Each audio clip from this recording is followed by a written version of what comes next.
welcome many of our sisters, associates, and partners in ministry who are joining us in this webinar. Our presenter this morning is Sister Margaret McGee. Margaret is a member of Congregational Leadership and liaison with the Franciscan Clarion Spirituality Committee. Margaret's topic today is Clare of Assisi, part of Franciscan spirituality. So please join me in welcoming Sister Margaret McGee. Good morning. Thank you, Denise, for setting all this up. And it's good to see that we do have a number of people on the presentation, on the webinar with us this morning. This is our inaugural webinar. So we're brand new at this and we're learning as we go. But we're pleased to see that so many have joined us. Looking at the program, I see that some people are on by phone.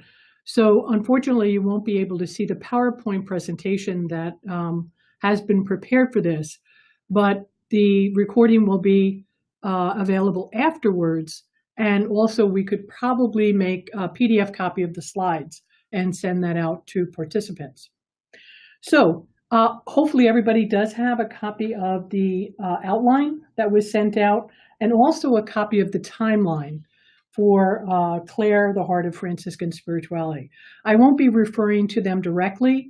I'll rely on the PowerPoint. And Denise, maybe if you could pull that up. Thank you. Okay, wonderful. I'd like to begin this webinar with a prayer for our Feast of the Portiuncula. Happy Feast Day, by the way, for all those Franciscans and those with the Franciscan heart. So let us gather ourselves into the presence of God and ask for God's blessing and goodness and love.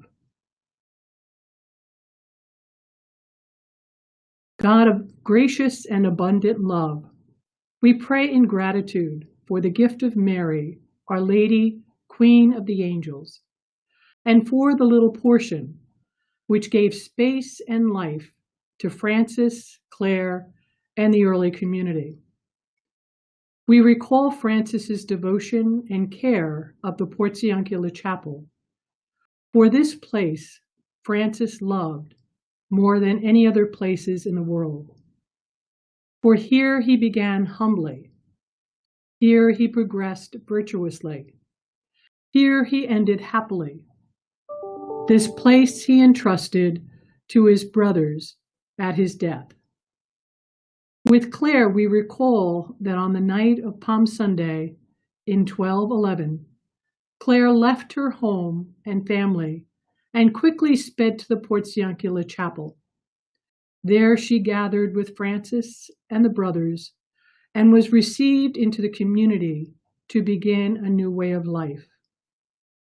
May we be drawn to your gifts of grace and new life today and every day. May we grow in attentiveness, peace, and awaken your presence, your little portion, wherever we may be, so that our lives may give you glory, honor, praise. Amen. So be it. Amen. I especially wanted to begin with that prayer for the Portiuncula, because I think it's very important as we look at Clare, as I've called her, the heart of Franciscan spirituality, to really say, where is Clare located in the heart of our vast Franciscan family? For those of you who can see the slide on the webinar, it's a slide basically of our Franciscan family and the three orders that we typically know: the first order, the OFMs, the OFM conventuals, the OFM Capuchin. Then the second order, the Poor Clares, and then the third order, secular Franciscan, third order regular women and men. So the question is, how do we locate Clare in the midst of this vast family? And one of the things, as I look at this slide, to me, it's very hierarchical. You know, when you think first order is better than second order better than third order, it's not the way we should view our Franciscan family. So hopefully we're going to move away from that hierarchical mentality. But also, I think in looking at this, the three orders, we also have to be aware that our family is much broader. We have Episcopal Franciscans or Episcopalian Franciscans.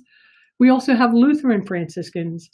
And nowadays we talk more and more about those who are Franciscan hearted, much like our Pope Francis. So our family has grown, has spread out, has really blossomed. So in this whole vast family, where do we locate Clare? This next slide that I pulled up is another way of, and you can get these slides online, of viewing the Franciscan family. Now, this is more of a flow chart. So to me, it looks very corporate minded. And you see in the flow chart that Francis is labeled as the father and master of the Franciscan family. Again, this is not a view that I would really use, but it's important to see how the family has been recognized down through history. And the important thing for me here is Clare is not mentioned. And you see, as Francis, the father and master of the Franciscan family, the poor Clares are related right underneath that box with the Order of Friars Minor and then the Third Order, both secular and Third Order regular. And the other reason I don't like flow charts like this, they're very corporate minded, which our Franciscan family is not. It may be an institution in the church, but hopefully it's not seen as a corporation or a structure or institutionalized. And we'll talk more about that later. Flow charts tend to flow down, and that's not the mentality for us as Franciscans. This third slide is really how I like to view our Franciscan family. And again, it's just a slide of, you see the images of Francis and Clare at the base of a tree, standing side by side. And from them arises this tree, which would be very, for those of you who read and study Bonaventure uses the tree of life, which is the image of Christ. So it's a really good symbol. It's much more organic, and the family, the different branches blossom out from that. So again, Clare and Francis are standing side by side, which is an important thing to point out. Also, it's not institutional. And also the roots of our Franciscan family, or what I like to term our Franciscan movement, the roots are deeply embedded in what we call the penitential movement. And again, I'll be talking more about that as we go along. So much more organic image of Clare, the Franciscan family or the Franciscan movement. Let's first view, as we try to locate Clare, let's first view the medieval experience of religious life that Francis and Clare both were born and raised into. The whole medieval worldview is not just the church or how the church or religious life was viewed, but also the culture and the society at that time. It was well defined and ordered. It was a pyramid of human relationships. It was very communal and relational in that there was no sense of the personal I. Everything was done by the community. No sense of individuality. There was a lot of stability. There was ownership of land. Land was very, very important. That was probably more important is the wealthy owned property. And then the social order was critical. When you were born into the nobility, that's where you belong, unless something happened, either a financial crisis or through war that you lost your property, that you moved down. So there was a real class system. There was also the term majoris and minoris. So again, the majoris were the nobility, the minoris were the poor, were the serfs, were the servants. And those classes were very much separated.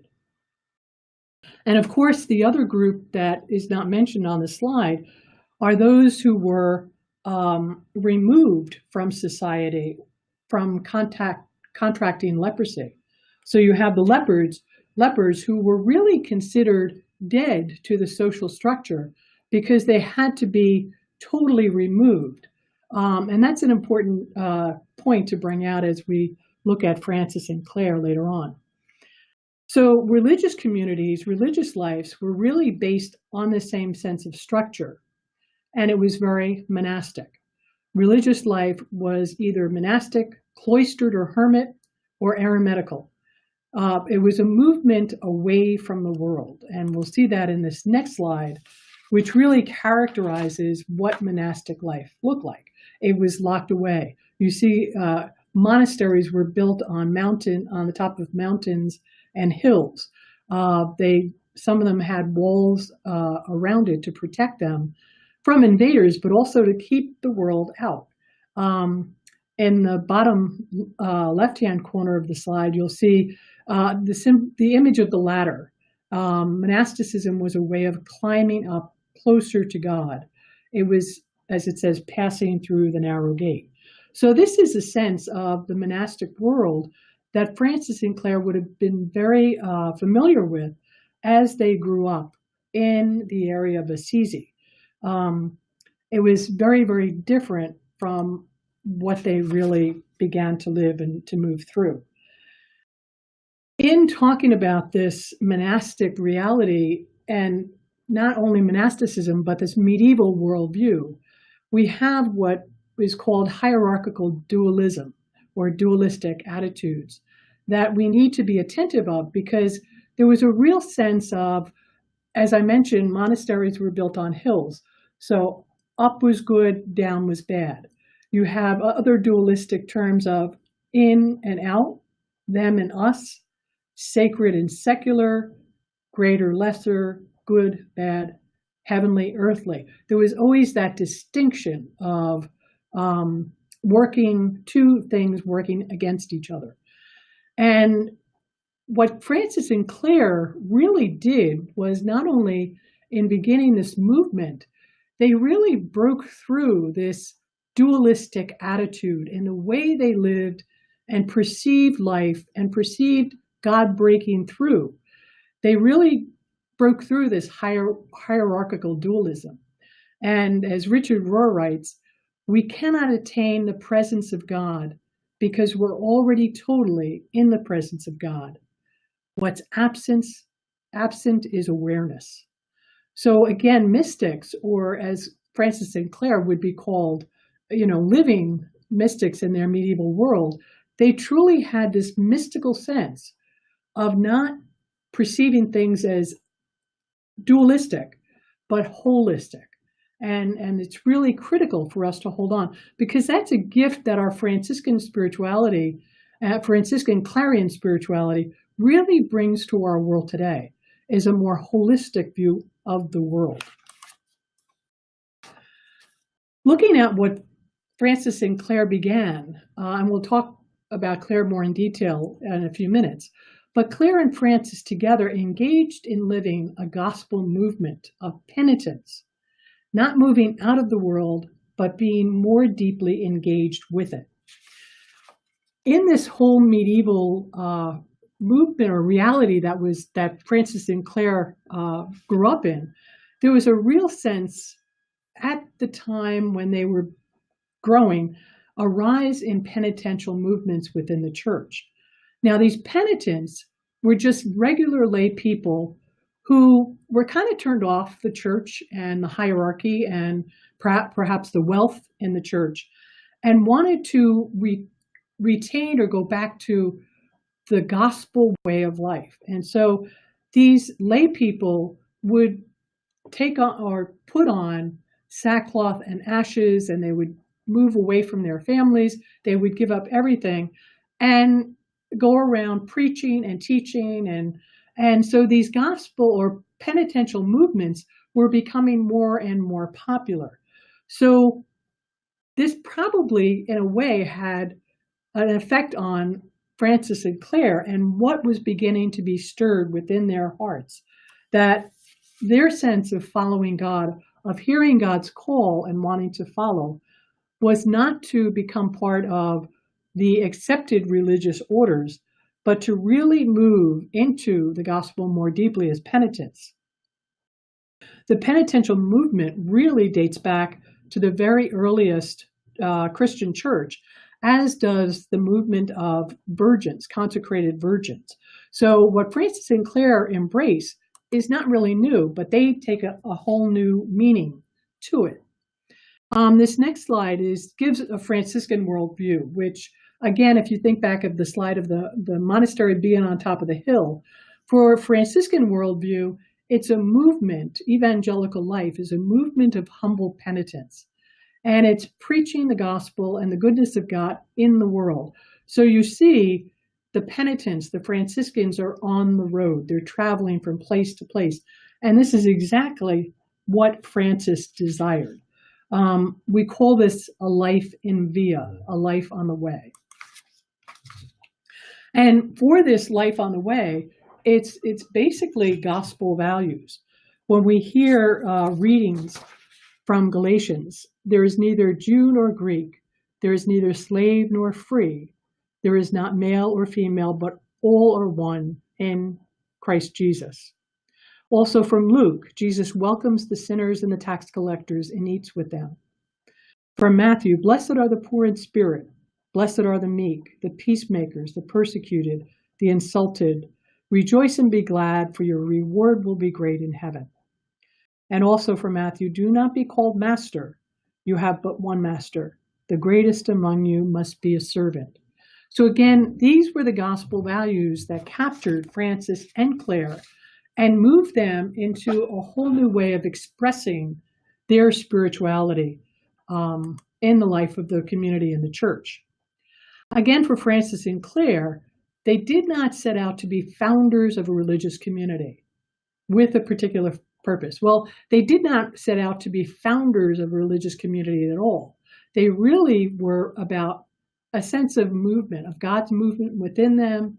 And as they continued to live, others began to join them. But that whole, no particular purpose.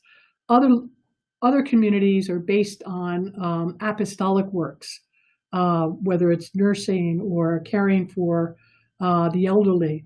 But there was no particular purpose to what Francis and Clare was desiring. Basically, it was founded on fraternitas.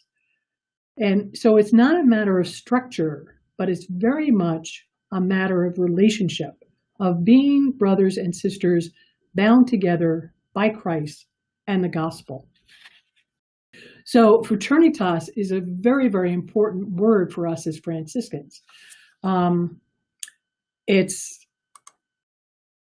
all about rooted in Jesus Christ, who is our brother. Again, there was a sense that, in medieval world, Christ was seen as the king, the conqueror. You have crucifixes where you have Christ in priestly robes that are up above people. For Francis and Clare, Christ truly was brother. He came alive for them. Fraternitas is rooted in our being and rooted in who we are. It's not a matter of status, a role, or function. It's who we are in the creation of God. It's about mutuality and equality based and rooted in minoritas, that we're to be the little ones. And of course, the friars, Francis and the friars, were really called minoritas, or lesser brothers, the little brothers. And Clare, the first women, were called lesser sisters. We read about that as we read about Clare and Francis's life. So again, the sense of what they did together was this evangelical way of life. That's not monastic. It's not apostolic. That is not identified by a particular ministry. And it's not limited to male, female, clerical, celibate. The gospel really was opened up to everyone. Everybody had the opportunity to really be called and live this way of life. And again, it was a gospel way of life for all people, a life in via. So they did not choose Benedictine life. And again, these three, as for those who could see the slides, these three ways of living was what Francis and Clare knew and grew up with. Benedictine life, especially in that Umbrian Valley, the monasteries were around. It wasn't about cell or a cloister, wasn't scheduled by chanting the Liturgy of the Hours. Then you had the canons regular, which were priests that lived together in community. And they had active ministry, but they were not part of what we would call the diocesan clergy, or a secular clergy. And then you had the eremitical life, which are hermits living in seclusion.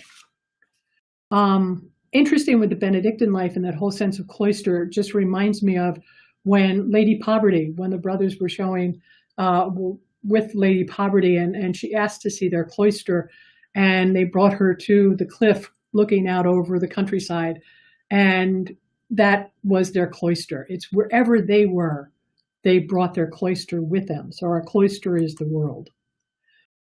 So just briefly, again, Francis lived as a penitent for 2 years before seeking any kind of approval of his way of life. And it's interesting, I believe he began to seek approval of his way of life because of some of the heretical movements that were happening during this time. Those other lay penitents were becoming heretical in their teachings, and he wanted to ensure that they didn't follow that same path. But we have this sense of Francis and the early brothers. I always find it interesting, for those, again, who can see the slide, and the picture, I believe this is from one of the Francis movies, where you see the brothers, they're in these, almost like burlap robes, and they're walking in the rain, and it's muddy and it's dirty. Very different from the habits that we envision today. They really looked like beggars on the road.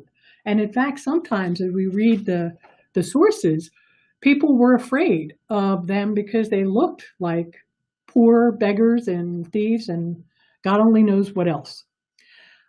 Interesting as Francis began and to bring, to gather around brothers around him, we hear of Bernard of Quentville, Leo, Sylvester, Angelo, and Maceo, and Rufino.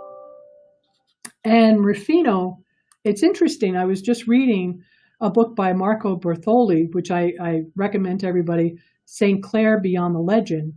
And he points out that Rufino was a cousin of Clare. So it's important to kind of hold that nugget because, in a sense, Clare's family had already been drawn into this penitential group and kind of had a sense of who Francis was and these early penitential beggars, because Rufino, who was part of the family, had joined them. So what Clare was doing was not a new reality. That was a piece that really jumped out at me. So we see with Clare that Clare and her sisters lived strict poverty at San Damiano. Again, they lived as penitents. That was their greatest desire. And very different from how a woman at that time would live a Benedictine life or a life as a beguine. So, and we'll talk about that as we go along. So the question is, what influence does Clare have on our spirituality? And for me, this slide that I have up is taken, the note at the bottom is taken from an issue of Living with Christ, those little booklets that you use for the daily readings. And this is going back a couple of years ago. But I was surprised on the Feast of St. Clare, as I was reading the scriptures, that they noted at the bottom, Clare, similar to the Franciscans, was dedicated to a life of prayer, poverty, and service with the poor. And as soon as I saw it, it was like, wait a minute, Clare was a Franciscan. She was not similar to. So this is where I think we really need to look at how we are embracing Clare and what is she calling forth from us that people need to hear in our world, in our church, and as within our Franciscan community today. So again, Clare is not similar to the Franciscans. She's really at the very heart of our Franciscan spirituality.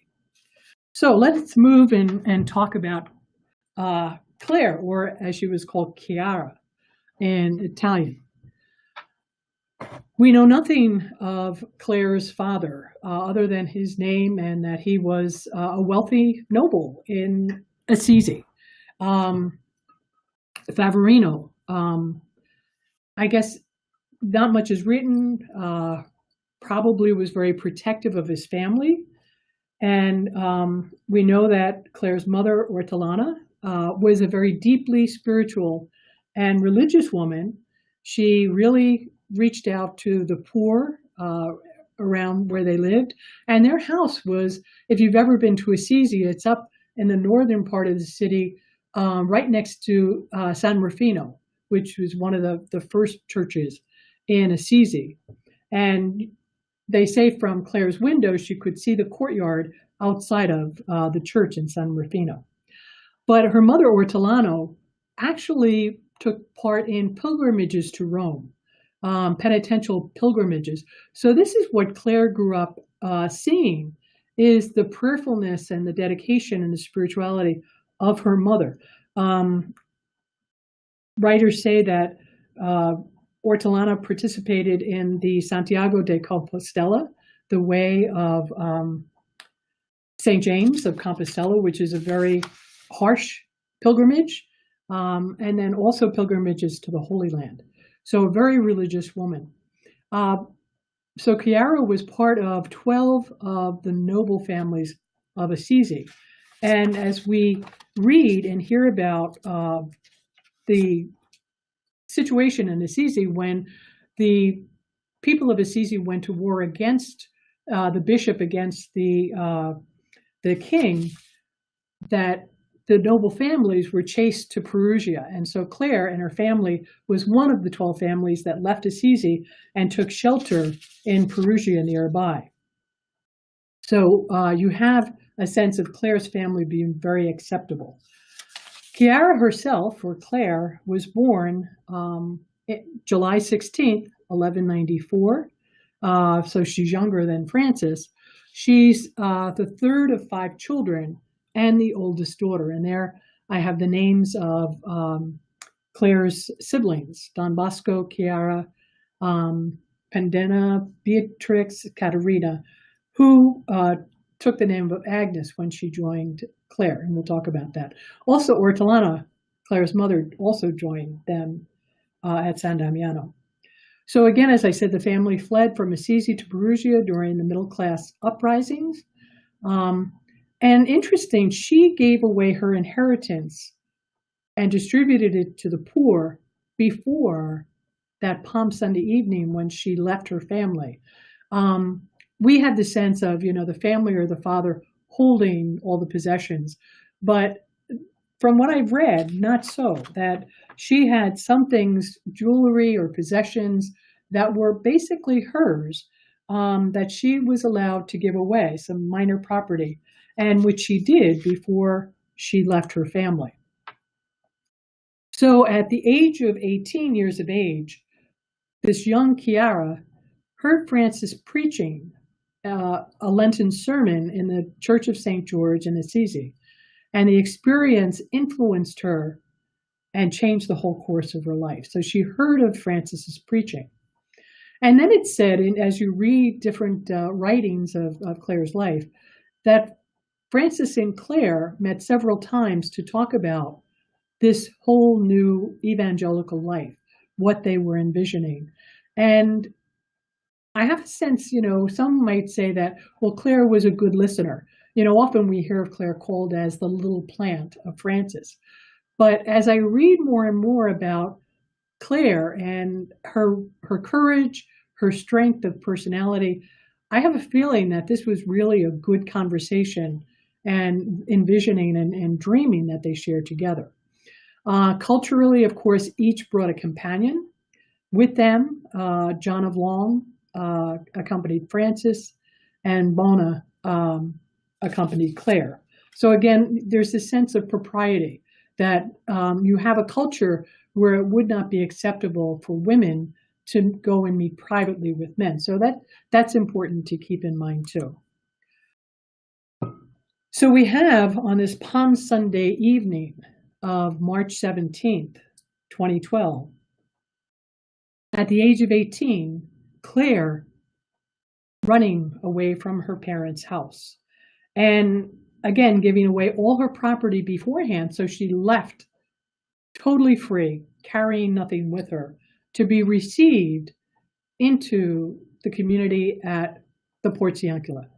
So, but it's interesting that there's a sense of, if you've read the legend, that the bishop at that time, Clare, was at Mass with her family and other people. When it came time for the palm branches to be given out, Clare, perhaps because she was just so caught up in what she was about to do, did not go up to receive the palm branch.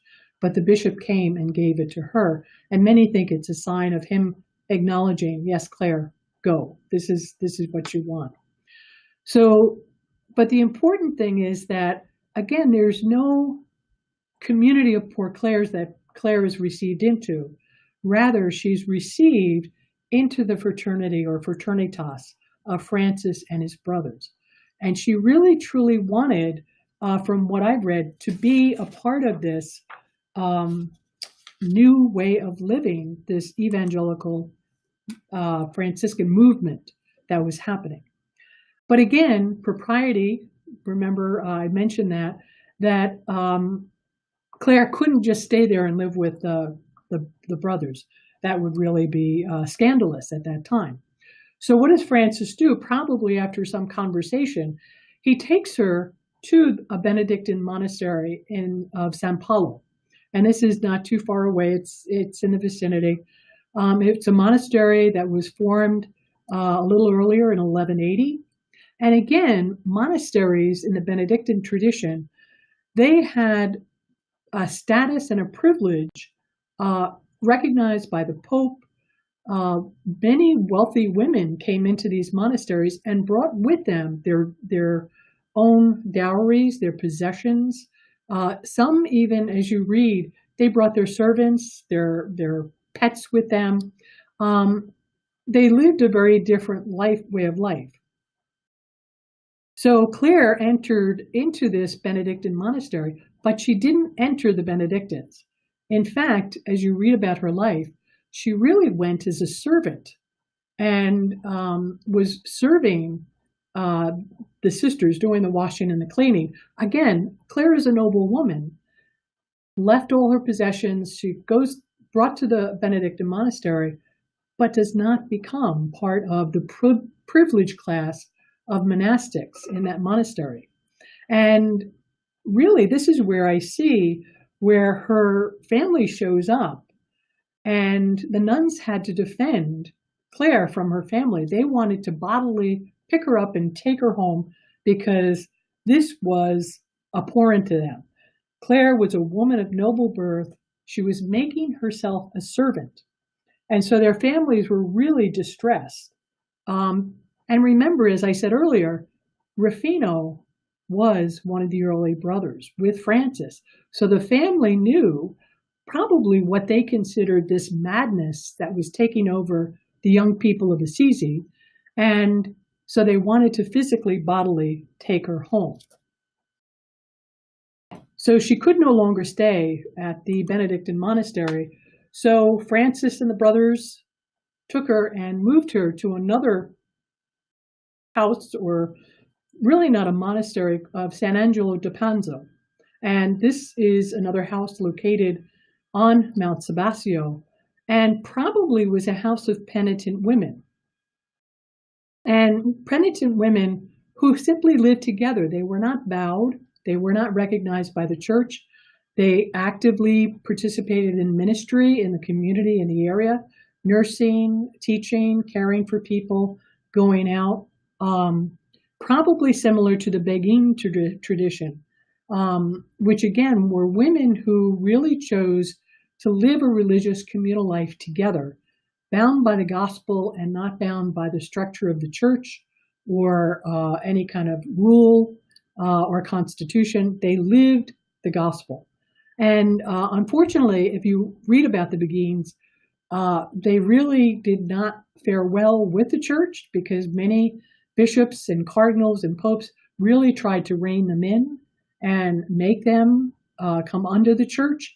And so they really disbanded because that was not what they wanted.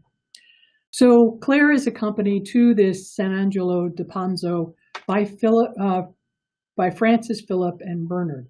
And it's here in St. Angelo di Panzo that her sister Caterina, the youngest, comes and joins her. And she takes the name of Agnes. Now, it's interesting because, as happened with the Benedictines, the family shows up again. And this time, they're coming to bring Caterina home, or Agnes, rather.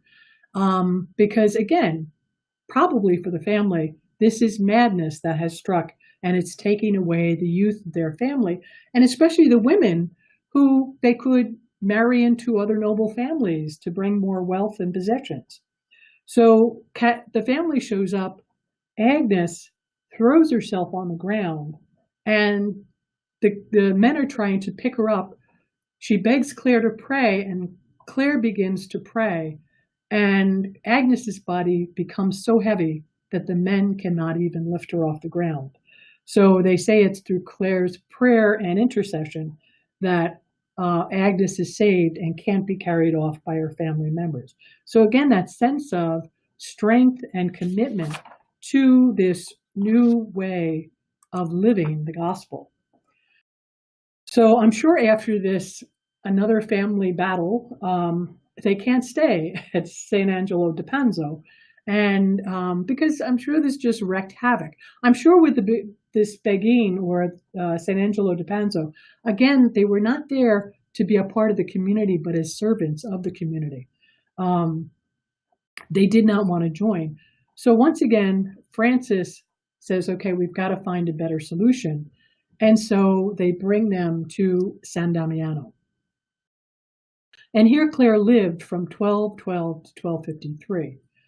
It's a poor, small house near the city. It's accessible and in close relationship with friars. Very, very important for Clare because, again, during this time, she is not seeing herself as separate from the friars. It's all one movement and communal experience. So the Francis and what he called the poor ladies form this new way of life. And it's interesting. I heard someone speaking recently who said, why weren't the poor ladies considered sisters? And for Francis, that would have meant you have to take care of your sister as far as in a family structure. And, sisters had to be married off, or they had to, where the ladies really were independent of themselves, not independent of the fraternity, but they did not need to be cared for as you would have to a sibling. Interesting comment, I thought. So Clare sent her sisters, as they began to be established, San Damiano really became a center. And so other communities were established in Foligno, Perugia, and Florence. At San Damiano, we have this experience of serving others, that it was not a closed community. San Damiano was open. It received beggars. The poor ladies went out and begged alms, and people came for healing. Not too long ago, we heard a presentation by Sister Ramona Miller, Rochester, Minnesota Franciscan, who really did a whole presentation on Clare and healing, which is very, very meaningful. So we begin to look at life at San Damiano, exactly what was happening. And I'm going to move quickly because there's a lot of information and I know we're short for time. But anyway, Clare really begins to build up her community at San Damiano. Again, not disconnected from the friars. So at San Damiano, she writes or petitions Pope Innocent III because she does not want to have any wealth or money or property. And this will later on become what we call the privilege of poverty.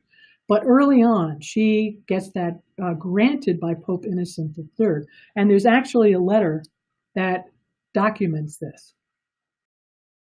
But also at this time, and Cardinal Ugolino, who is the Cardinal of Assisi, and very, very much a part of Francis and Clare and the beginning of their movement, receives the blessing from the Pope at that time, Honorius III, to begin unifying all women religious under his rule that he wrote of strict enclosure.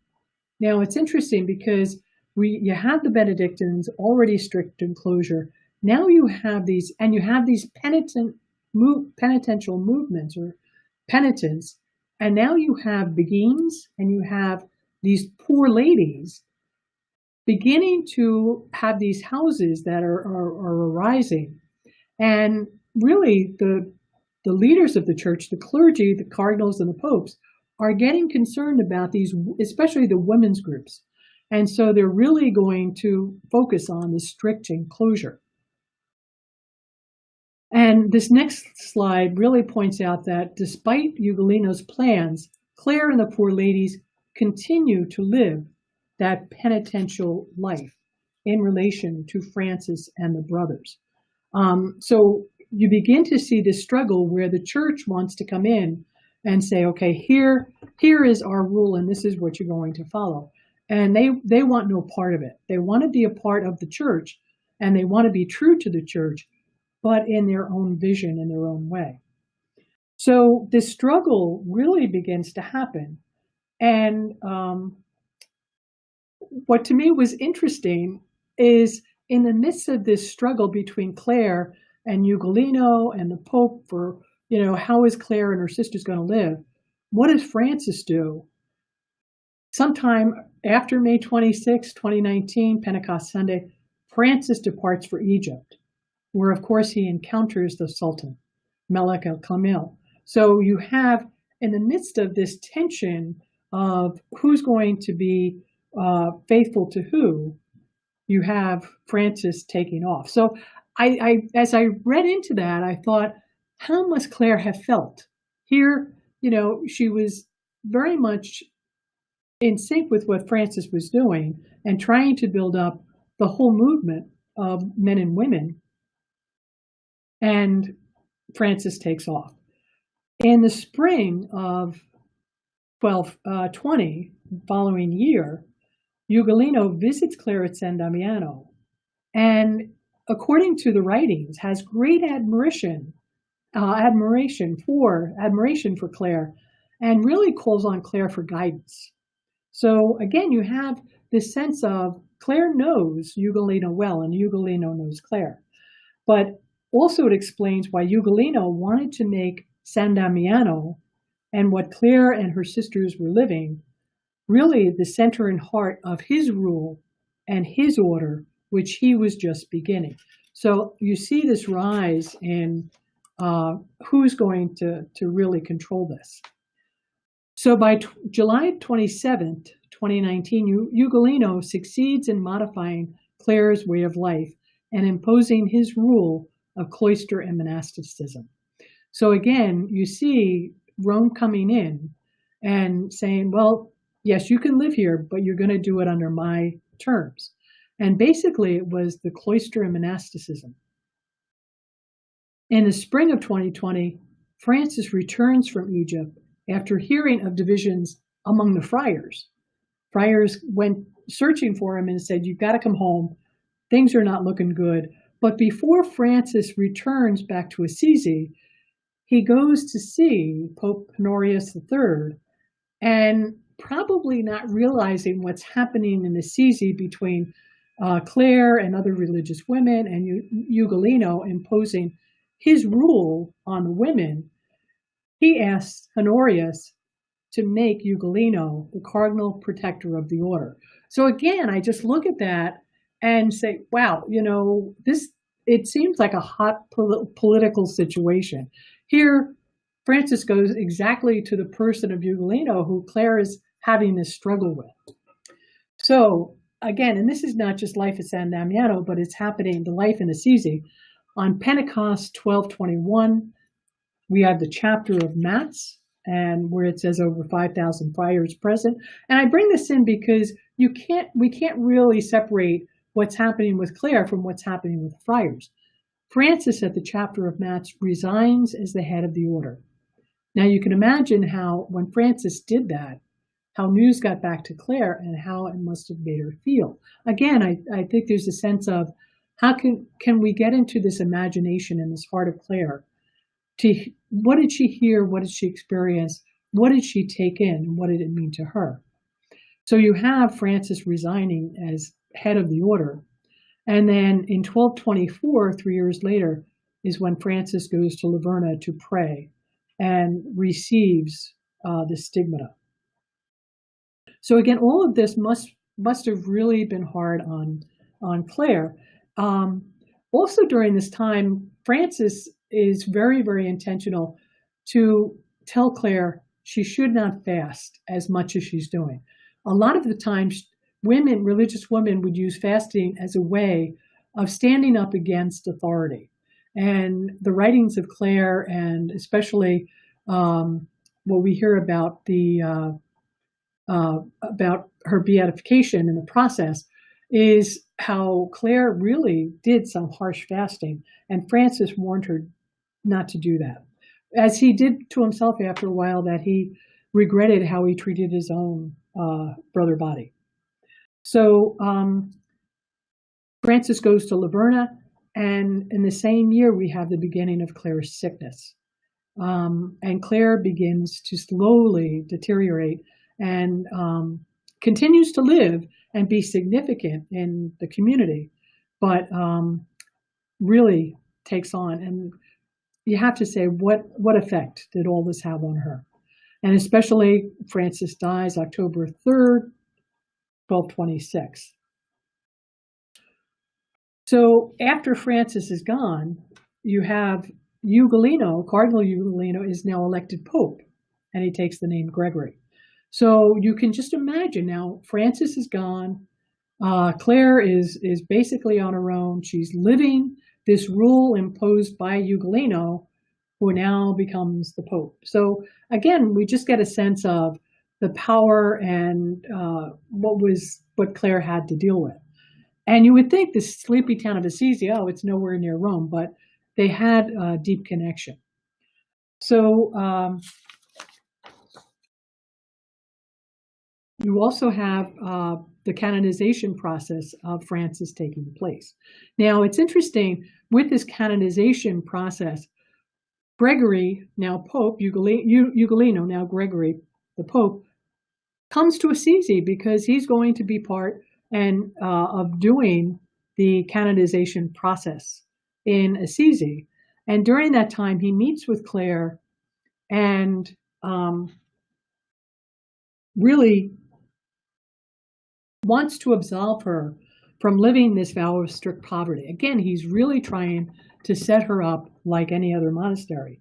And at this time, on this visit to Assisi, around the time of Francis's canonization, we have Clare saying to the Pope, "Holy Father, I will never in any way wish to be absolved from following Christ." So again, Clare is very, very strong. She's not going to give up. Now in 1228, she is granted that privilege of poverty. So again, he's heard her and she's saying, "No, you're not taking this away from me." In 1230, Gregory IX, in his authoritarian style, issues a papal bull removing the friars as chaplains of San Damiano. So it's almost like this bargaining. Yes, I'll give you this, but now I'm going to take the friars away. So you can have your privilege of poverty, but you won't have the friars. And really, Clare sees this as terrible because it's like, in a sense, don't give us communion if we're not going to have our spiritual nourishment of our brothers. So again, there's this real tension between what happens between Clare and Pope Gregory. You can almost say God's good fortune. Gregory dies August 27th, 1941. And now Innocent IV becomes Pope, but he promulgates his own form of life. So again, you have popes that are trying to put on the women, basically the women, although at this time, the friars are really becoming more of that order within the church. And there's a great little book. The author's last name is Desponis. We can send out that information. And it talks about the Franciscan movement from movement to institution. And to see that transition of how the popes at that time bring our Franciscan evangelical life into the structure of the church. But as we know, before Clare's death, in August 9th, 1253, Pope Innocent approves her rule of life, which is very significant. In fact, the writers tell of how Clare took the rule and kept kissing it and kissing it and kissing it, because this is really what she wanted more than anything in her life, is to have a rule of life and a privilege of poverty, possessing nothing, in the way that she and Francis envisioned from the beginning. What's interesting is, and you'll see in the timeline that I sent out, 10 years after Clare's death, Pope Urban IV promulgates a new rule for the poor Clare. So in a sense, he takes away this rule of St. Clare. And for a number of years, that rule disappears. And luckily it was found later, but the poor Clares could no longer live what Francis and Clare had envisioned. So again, just looking at, it really was a deep political situation and a tension between the early Franciscans.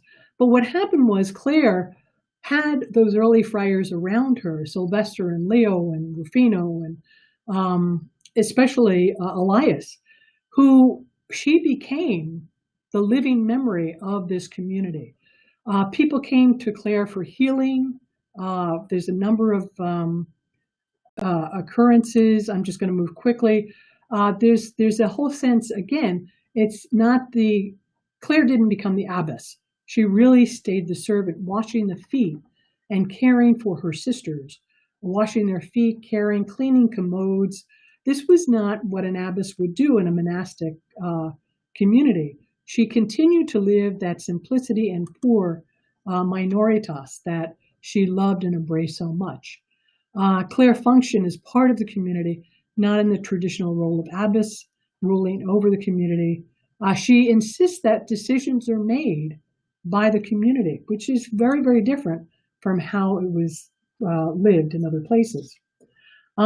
Just want to mention, of course, we know that there are letters that Clare wrote and received between herself and Agnes of Prague. And Agnes was a noble woman, daughter of the King of Bohemia. But again, Agnes desired to live this poverty and this way of life. And this is where you have the struggles between Gregory. It's like, okay, he thought he could contain Clare. Now up pops Agnes. And Agnes now wants to live this extreme poverty. And so you can just imagine this religious political situation. Interesting in Clare's second letter to Agnes, she tells her, follow the advice of our venerable father, our brother Elias, the minister general, and prefer his advice to the advice of others. Well, who is that other? Of course, it is Pope Gregory. So again, you see, even in their writings, Clare is telling her, no, this is the way we do it. Even though the Pope may think he's in charge, you do it whatever we hold on to. And Elias, of course, had kind of fell into disrepute, but in her later years seemed to have kind of bonded to Clare. And so she really became that person who held that earliest memory and became that living memory for Clare, for the Franciscans, even through her long illness, which is probably about 10 years of illness. Again, we have another letter to Agnes in 1238. This is getting closer to Clare's death. And finally, 1253, look into this mirror every day, continually examine your face in it, adorn yourself completely, inwardly and outwardly. So again, her spirituality is so deep and so pure of how Christ must radiate through that image that we have, and holding on to Christ, not to the structure or the the privilege that the church wants to offer in protection. I just want to mention quickly, we're getting toward the end, we hear the story in 1240 of how Clare turned the Saracen soldiers away as they broke into San Damiano. And what's interesting is that often we see images like we see on the screen of this young Clare holding the monstrance. Well, first of all, just to let you know, monstrances were not even used at that time. That's a later element that comes into the church. So if you ever see Clare with a monstrance, that's an artist rendition. Probably what happened is these Saracens, they were not, we think of Saracens as Muslims and, yes, the Muslims are the enemy. These were probably mercenaries who were working for the king, and they were probably, carousing and looking for, in their idle hours, something to do or something to steal, and they broke into the monastery. What's interesting now, remember, Clare is ill at this time. So Clare is asked her sisters to bring her to the refectory door. So it's not outside, but she's in the refectory and is prostrate on the ground with her sisters, and they are praying. And she has them bring the small box of the Eucharist, small box container with the Eucharist, and they're praying. And probably these Saracen Muslim soldiers probably have a sense, oh, these are deeply religious women, bowed in prayer, prostrate in prayer as Muslims pray, and they leave. So there's a whole sense of how we need to relook at this whole story of Clare and the Saracens. Just to wrap up a few thoughts, we talk about Clare, Francis and Clare. It's fraternity and minoritas, rooted in God as Trinity, and the beauty of God and the people of all creation. Clare always hung on to that no matter what happened, and don't lose sight on the tension that she struggled with when the church wanted to come in and impose something entirely different upon her. For Clare and Francis, this penitential spirituality is personal and communion. It's word made flesh and fleshed in us. See our face in the faces of the poor, the unwanted, the other, and accept our true poverty, to renounce the need to possess, to control, and dominate. You figured Clare did not want to control or dominate anyone or anything, but lived in joyful trust and reliance on God. So really, Clare held this so close and became that living memory, the heart of the Franciscan spirituality. It's interesting, though, after she died and after her canonization, it's almost as if she disappears. She just fades away, and because Urban's rule has now taken the poor Clares in a different direction. So we need to recapture this sense of Clare's penitential, the heart of our spirituality, love of the poor crucified Christ, gazing as Christ gazes upon us, to surrender ourselves into total poverty, to open ourselves, not hold on to anything of ourselves for ourselves. It's a life in a mirror of divine likeness and indwelling in the Trinity. So there's just a couple of extra slides, but I think at this point we have a few minutes. I'd really like to open it up to see if anybody has any comments or questions, and to see how everybody's doing. I feel like I've been talking and talking and talking, and I'm used to talking in front of groups, and it's hard to talk in front of a computer and a screen. So hopefully you've learned something new, you've heard something different, and that we can take Clare's spirituality and continue to grow it, to imagine what Clare would have wanted and done, to imagine how Clare lived and tried to transform her people, her culture, her world around her. Denise, are you there? And okay. Have any questions that have been submitted at this point? Okay. That or the audience question portion. anyone does have any questions, please feel free to type those in. Do so. Will there be slides provided? Yeah, we can send out slides. We can send out a recording of the presentation. We did record the presentation, and I think, are we going to be videotaping tomorrow's Mother House presentation as well, Margaret? Yes, we will. We're going to be doing this live in the meeting room here in Allegheny at our Mother House for the many sisters who live here and are not computer savvy, but also we've invited the secular Franciscans and our associates and just people in the area to come and share with us and be with us. So we will be videotaping that presentation also. We will have both of those as well as the PowerPoint that we will make available. I don't know how any meetings recordings work, so I will have to look into that. But as far as the Mother House video and the PowerPoints, we'll probably put those, I'm guessing, in the only section or somewhere in the spirituality section of the website. Probably the spirituality section. Yeah. And I will have that information out when I do get it up. But I'm very happy that so many did join us today, and I'm sure we do have everybody's email, so we can do follow up with any of this material and also keep you in touch for future webinars that will be coming up.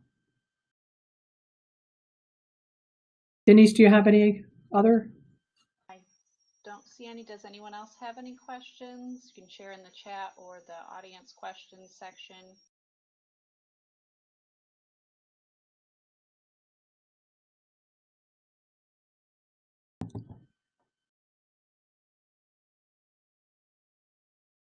Certainly, if you think of anything after the presentation is over, feel free to email Margaret. I'm sure she will be happy to answer any questions you might think of after we're done. I'm sure people are starting to get hungry. It's lunchtime, so it's getting close to it. But I'm very happy that at least we've had this first opportunity. Hopefully, you've heard some new things, some interesting things. I know in the reading and the preparation that I've done for this and the work that we've done in our Franciscan Clarion Spirituality Committee, that again, there's some snippets of like the relationship of Rufino and Clare, that they were cousins. It just gives a new nuance that how Clare's family was affected by this whole new movement and what I keep calling the madness that they must have seen taking control of their young people, and finally Clare's mother. So there's some new insights that kind of make you wonder how this whole experience really made people rethink or change or experience what was happening in Assisi and other areas at the time. So I think if there's no other questions or comments, just want to thank everybody for being a part of this. And, this is, as I said, the very first webinar. We are working as a committee to begin looking at other topics, other presenters, and hope you've enjoyed this experience. Thank you, Denise, for your monitoring and emceeing this for us. So this is a whole new level of our Allegheny Franciscan Sisters and Associates spirituality. Thank you. All very much. And again, I will send the information out either myself or through Kristen when I get it up on the spirituality page of the website. Okay. Oh, wait, I have a closing prayer. Let me just pray this. Let's close with the prayer. I just caught it on my page, the bottom of the outline for today. May we always be lovers of our souls and the souls of all our sisters and brothers. And may we always be eager to observe what we have promised our God. May God always be with us, and may we always be with God. Amen. And that's an adapted blessing of Clare of Assisi. Happy Feast of the Portiuncula, and blessings to everybody. Thank you.